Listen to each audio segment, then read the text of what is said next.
मेरी आज जानकारी मेरे ठीक पति ठीक भले है ही नहीं है। तो आप अपने मेहनत की कमाई से घर का भी पालन पोषण करती थी वहाँ। बिल्कुल सही है। वो दिन याद जब आते हैं? बिल्कुल वो बात मैं कभी नहीं भूल सकती कि जब मैं शादी के बाद शादी के बाद मैं जब ससुराल आई, तो उस समय में मेरे पति कोई जॉब में नहीं थे। जी।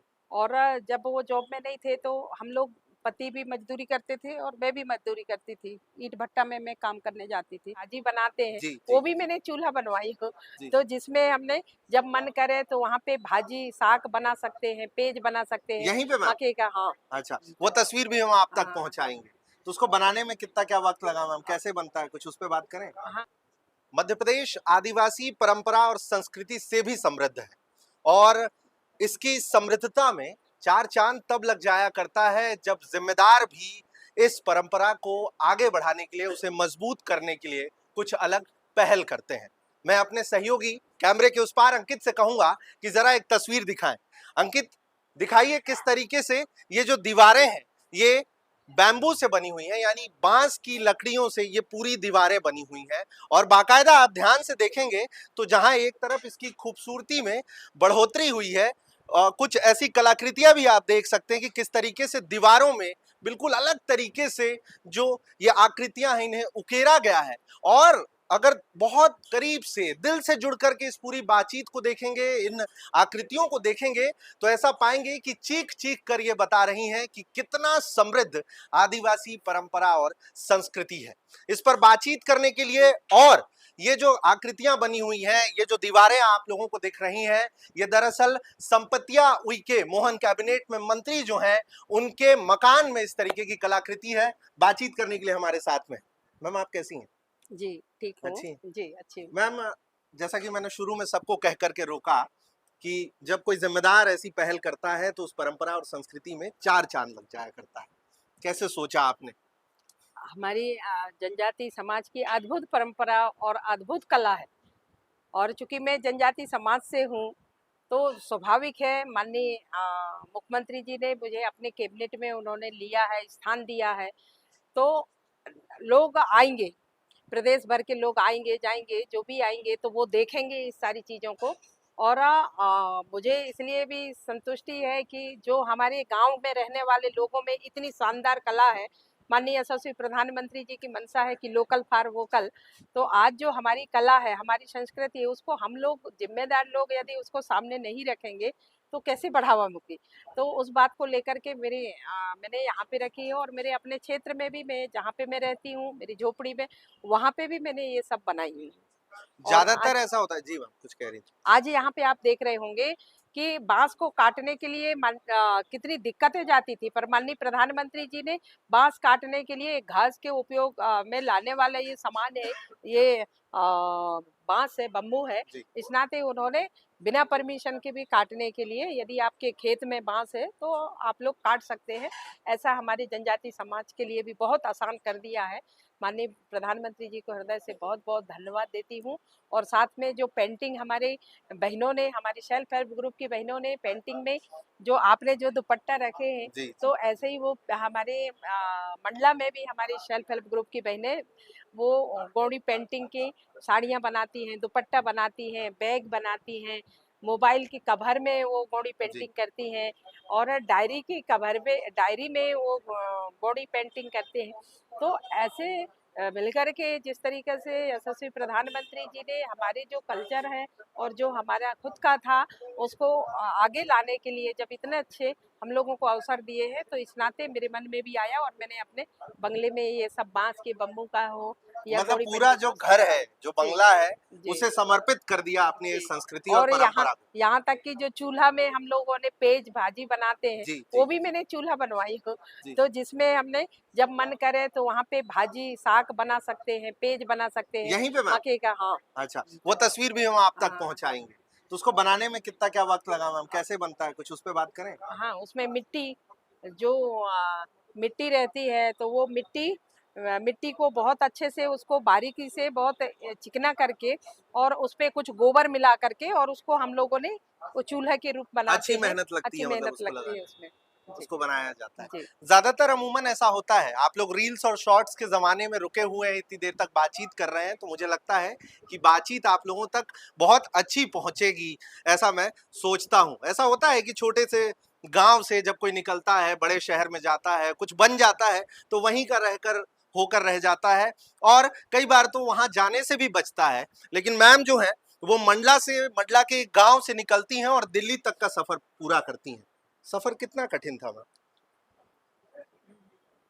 ये सबसे अच्छी बात तो है कि जो हमने संघर्ष किया उसको हमारे भारतीय जनता पार्टी के सभी हमारे वरिष्ठ जनों के सहयोग और हमारे यशस्वी प्रधानमंत्री मुख्यमंत्री जी सभी जनों का सहयोग मिला।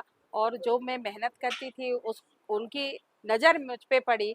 और यही ये भारतीय जनता पार्टी है कि जो मेहनत करने वाले एक एक कार्यकर्ता, चाहे वो ग्रास रूट पे काम करने वाले हों, चाहे दूर अंचल पहाड़ी क्षेत्र में काम करने वाले हों, वो सब देखते हैं कि कौन कितनी मेहनत करते हैं और किसमें कितना हुनर है। और उसको ला करके जिस तरीक़े से मुझे केंद्र में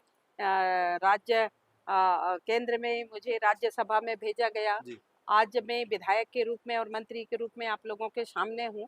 और ये मतलब चूँकि एक सामान्य परिवार की बहन को इतने संघर्ष करते हुए इस जगह पे जिस तरीक़े से बैठा ली, ये कोई दूसरे नहीं कर सकते। ये सिर्फ़ भारतीय जनता पार्टी ही एक है कि चाहे चाय बेचने वाले को हो, चाहे किसान के बेटे को हो, चाहे वो मजदूर के बेटे को हो, जो ऐसे स्थान पे बैठाल करके चूँकि भाव नीचे स्तर पे लोगों के प्रति बनी रहे, ऐसा भाव लेकर के जिस तरीक़े से भाजपा ने किया है, मैं हृदय से बहुत-बहुत धन्यवाद देती हूँ, आभार व्यक्त करती हूँ। और जो ज़िम्मेदारी मुझे दिए हैं, वो ज़िम्मेदारी की बखूबी से मैं पूरी मेहनत के साथ, लगन के साथ उसको निभाऊँगी। मैम आज अंतर्राष्ट्रीय महिला दिवस है।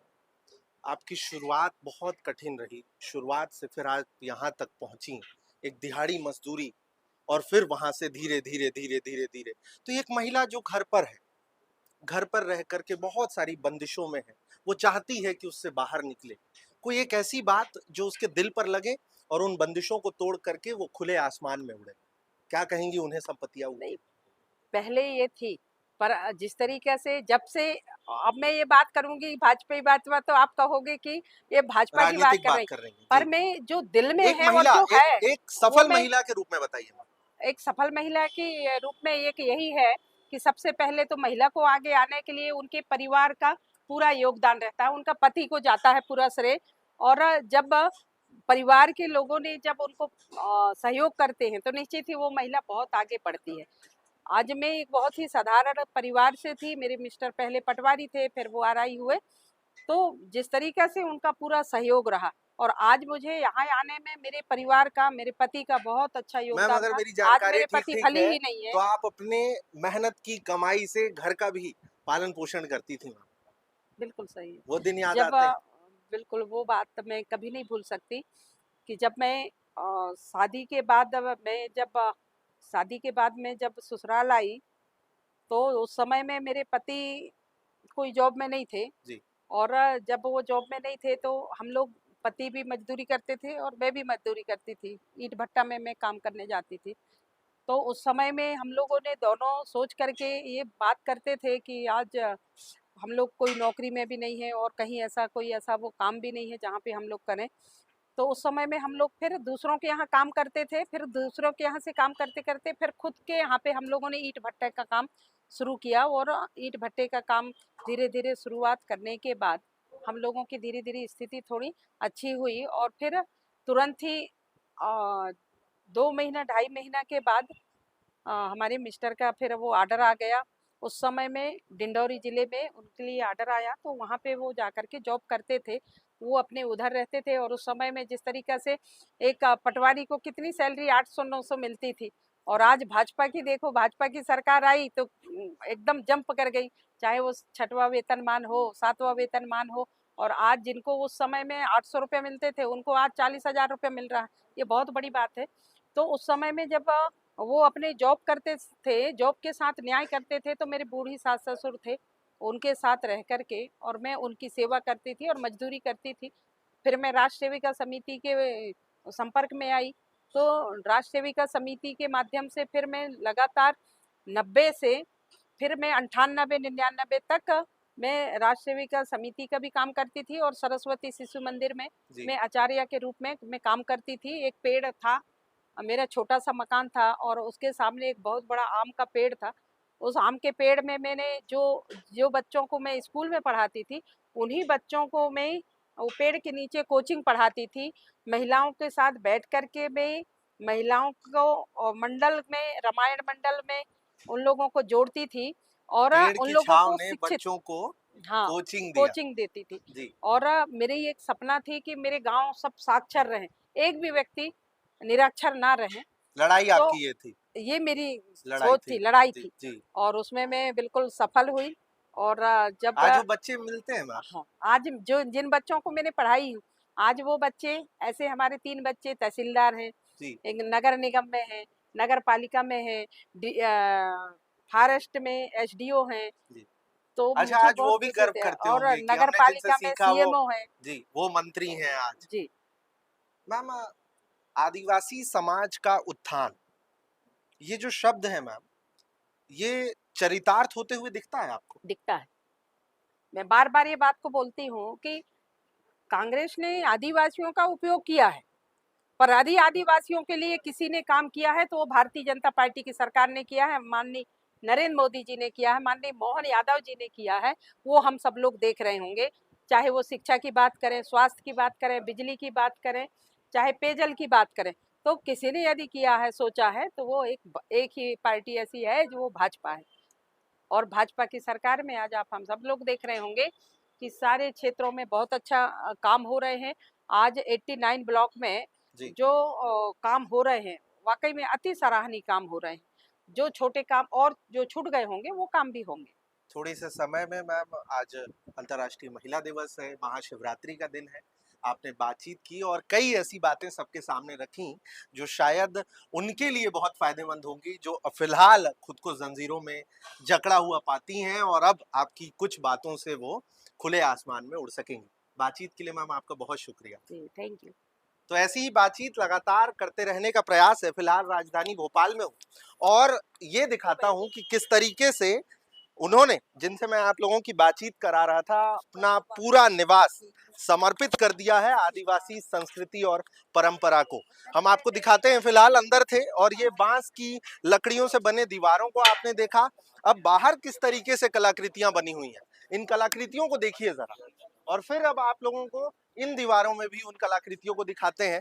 हमारे सहयोगी कैमरे के उस पार मेरे अंकित लगातार वो तस्वीरें आप लोगों तक पहुंचाते रहने के प्रयास में होते हैं, जिन तस्वीरों से आप लोगों को बहुत कुछ सोचने, समझने और विचार करने का मौका मिलता है। तो आप देख सकते हैं कि जहां तक मंत्री संपतिया उइके का मकान है, ये जो बंगला उन्हें मिला है मध्य प्रदेश के मोहन कैबिनेट में शामिल होने के बाद से, पूरा का पूरा उन्होंने समर्पित कर दिया है। इस पूरी दीवार में जो पेंटिंग है वो बनाई गई है और किस तरीके से मध्य प्रदेश में, बता दें कि रिपोर्ट्स ये कहती हैं 21% अनुसूचित जनजाति की जनसंख्या है, 1,50,00,000 से अधिक आदिवासी जनसंख्या है। और ऐसे में जब कोई जिम्मेदार इस तरीके की पहल करता है तो इससे वो जो संस्कृति और परंपरा है वो और ज्यादा मजबूत होती है और प्रदेश समृद्ध भी होता है, ऐसा जानकार कहते हैं। तो ऐसी ही लगातार अलग अलग रिपोर्ट्स, जिम्मेदारों से बातचीत पहुंचाते रहने का प्रयास है, लेकिन उसके लिए सहयोग की जरूरत है। ऐसा इसलिए किया कि कमेंट पर लिखिएगा ये पूरी बातचीत और ये सारी तस्वीरें कैसी लगी। इंडिया टाउन न्यूज के लिए राजधानी भोपाल से आप सबका विमान और कैमरे के उस पार अंकित।